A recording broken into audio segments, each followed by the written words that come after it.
Hello，大家好啊，歡迎嚟到個 channel 啦。咁我哋今集咧繼續講呢個 BNO 移英計劃。話說咧，英國政府咧上個星期終於就確認咗啦，BNO 計劃咧係會繼續維持5+1。咁但係咧，係咪所有嘢都冇變呢？答案就唔係嘅。英國政府咧就加咗2個新嘅條件啦。第一咧就係將英文試由原先嘅 B1 提升到去 B2 嘅 level。第二咧就係加咗一個叫收入嘅要求啦。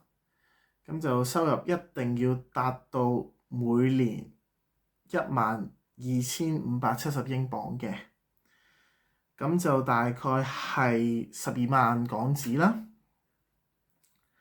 咁講咗英文試嗰個要求先啦。咁英文咧嘅要求咧，而家就提升到去 B2 啦。咁大家就會問咯，B2 究竟係去到咩 level 㗎？咁 B2 咧其實就係相等於 IELTS 嘅6.5嘅。咁其實都唔容易啦。咁其實大家仲要諗喎，其實去 B2 呢個 level 咧，佢哋考試嗰陣時係用 British accent 喎。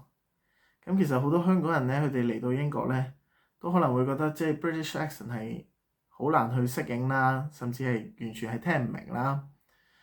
咁所以咧，可能 speaking 或者係 listening 嘅卷咧，就考得唔太好啦。其次咧，我都即係上網做過少少 research 啦，咁就發覺其實佢哋嗰啲reading 卷都好着重 grammar 嘅 question 嘅喎。咁但係平時香港嘅考試，我哋都即係好少會有啲同 grammar tenses 有關嘅 question 啦。咁好多香港人其實覺得如果英文即係普通 communicate 到，其實就已經 OK。咁 grammar 呢啲通常都好少人會理啦。咁但係咧，原來佢哋正式嗰個 test 咧都會考埋 tenses 嗰類嘅嘢嘅喎。咁所以咧其實都係非常之難啦，即係對於普通香港人嚟講。咁我覺得即係如果我 personally 嘅話咧，我就應該唔會 take 呢個 test 啦。咁除咗呢個英文 test 之外咧，其實佢都仲有一個 option 嘅，就係 ECCTIS 嘅 certificate 啦。咁講翻少少背景啦，ECCTIS 咧主要係英國嘅一個機構啦，佢就係驗證一啲 foreign 嘅 degree 啦。咁佢就要求BNO visa 嘅人士咧，就要向呢個 ECCTIS 就申請一個 certificate，就證明佢所修讀嘅 degree 係用英文去授課嘅。咁如果可以證明到呢樣嘢嘅話咧，咁就可以豁免考今次嘅 SELT 試啦。咁所以咧，我自己本身咧就 plan 緊去申請呢個 ECCTIS 嘅 certificate 啦。咁但係咧 ECCTIS 嘅 certificate 咧就 recently 咧就加咗價喎。咁就而家就已經係加到去252磅啦。咁我記得之前就係同英文試差唔多嘅，就可能係87或者180磅咧就已經可以申請到嗰個 certificate 嘅。咁但係咧而家就加咗價啦。咁但係我都唔會想去 take risk 去即係考呢個即係英文試啦。即係萬一如果真係肥咗嘅話咧，咁就又要再考過啦，又要嘥錢啦。咁但係 ECCTIS 嘅 certificate 咧，我覺得都幾穩陣嘅。即係 as long as 大家係有個 degree 嘅 certificate 嘅話咧，基本上都好大機會咧就會 issue 呢個cert 俾你嘅。其實我都可以喺度即係簡單咁樣去同大家交代翻啦。咁第一咧就係要喺 ECCTIS 申請個 account 啦。其次咧就要去翻你自己本身讀嘅大學或者大專啊。咁一定要係 degree level 嘅。咁之後咧你就要同佢哋申請一封信，咁就要證明你讀嘅 course 係以英文去授課嘅。咁佢就會即係出翻封信俾你啦，咁就同你講翻即係 English as 呢個 MOI 嘅。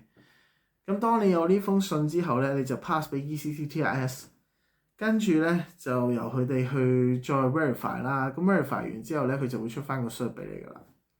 咁就搞掂㗎啦。咁你就可以 skip 晒成個考英文試嘅 process 咯。咁我覺得其實都係幾值得嘅，雖然係俾多少少錢，咁但係就唔使煩咯，係啦。咁之後咧，大家就可以拎嚟報呢個 IELTS 啦。咁如果大家對於考英文試有興趣嘅話咧，都建議大家即係報翻啲即係 American Accent 嘅 test centre 啦。因為其實我覺得British Accent 咧有時都即係幾難明啦，咁所以即係 American Accent 就可能會易明少少。咁啊，其次第二個 requirement 咧就係收入嘅要求啦。咁其實呢個都係我覺得都係幾 challenging 嘅，因為其實好多香港人咧，佢哋嚟到英國咧都係靠即係香港嘅被動收入啊，或者係自己儲咗落嚟嘅錢去即係喺度維生啦。咁但係如果你要求人哋一定要喺英國有收入嘅話咧，其實都係好難 achieve 到嘅事嚟嘅，因為差唔多成50% 嘅香港人咧，其實佢哋過到嚟咧都係揾唔到工嘅。咁所以咧，我覺得都係一個幾 harsh 嘅 requirement 啦。咁我自己嚟緊咧，本身都會報呢個 Life in the UK test 啦。咁就都諗住即係拍片同大家去即係交代翻成個考試嘅經歷啦，同大家分享翻考試出現邊類型嘅問題啦。咁就希望大家即係考 Life in UK test 之前就可以做好準備。咁 Life in the UK test 其實就唔算太貴嘅，咁就大概50磅啦。咁希望可以 pass 到呢個 test 就唔使再重新考啦。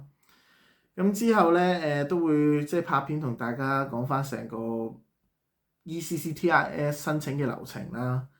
咁如果我成功申請到嗰個 cert 嘅話咧，咁就會同大家即係講翻成個 process 啦。咁就希望即係順順利利啦，咁就一 tick 過啦。希望大家中意呢條片啦。咁就都係嗰句啦。如果大家中意呢條片嘅話咧，咁就 like、share and subscribe。我哋下集再見啦，bye。